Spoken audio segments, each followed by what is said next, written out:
कि मेरे यहाँ खाना खा।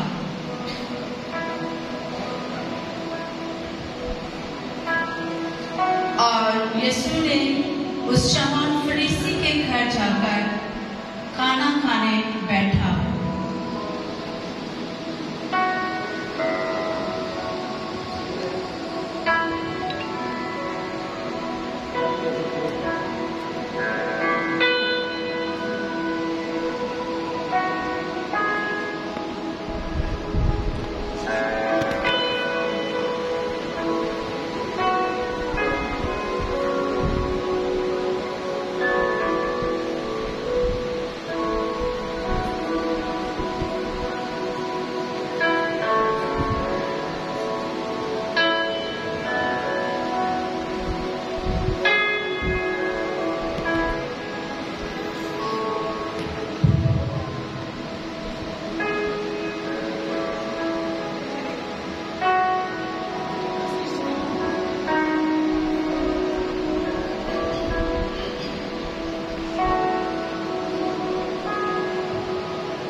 और देखो, उस शहर में एक नागार औरत थी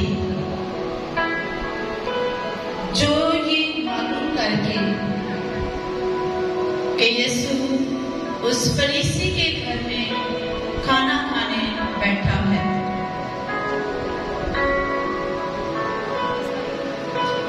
संगमरमर के इत्रदान में इत्र लाई।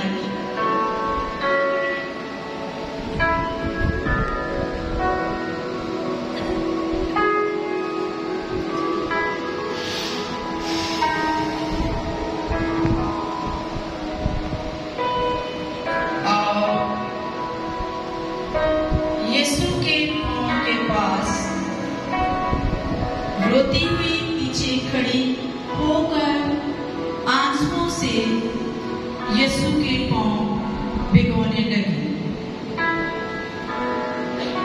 और अपने सर के बालों से पोंछकर यीशु के पांव को मुकर्रर चूमा और इत्र मला।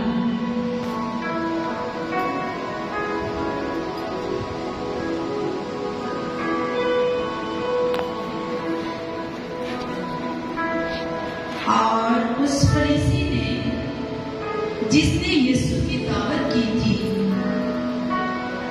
ये देखकर उसके शरीरों से कहने लगा कि अगर ये नदी होता तो जानता कि जोर से छूती है ये कौन है और कैसी औरत है, यानी ये गुनाहगार औरत।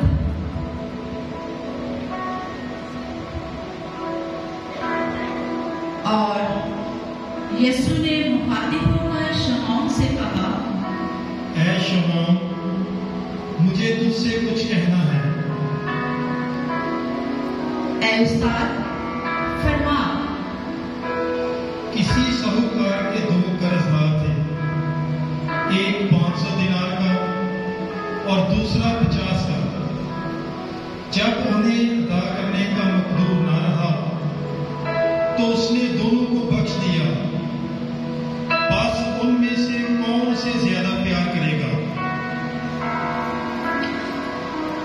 शमौन ने जवाब में यीशु से कहा, मेरी दानीश में वो जिसे उसने ज्यादा बख्शा।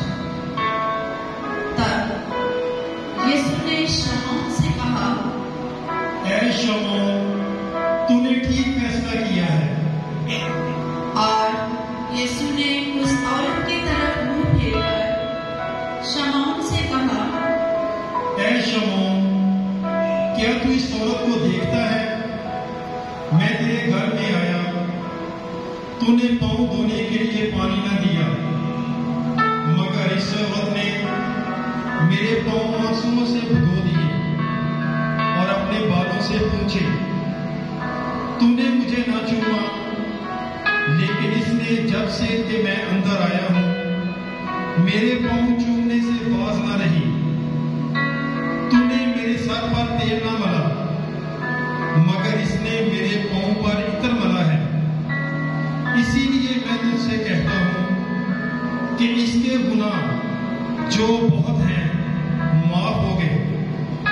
क्योंकि इसने बहुत प्यार किया है।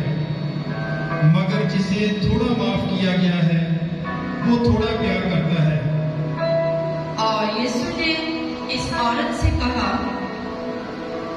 तेरे गुनाह माफ हुए। इस पर हम नवाने अपने जी में कहने लगे कि ये कौन है जो गुनाह भी माफ करता है। मगर यीशु ने औरत से कहा, तेरे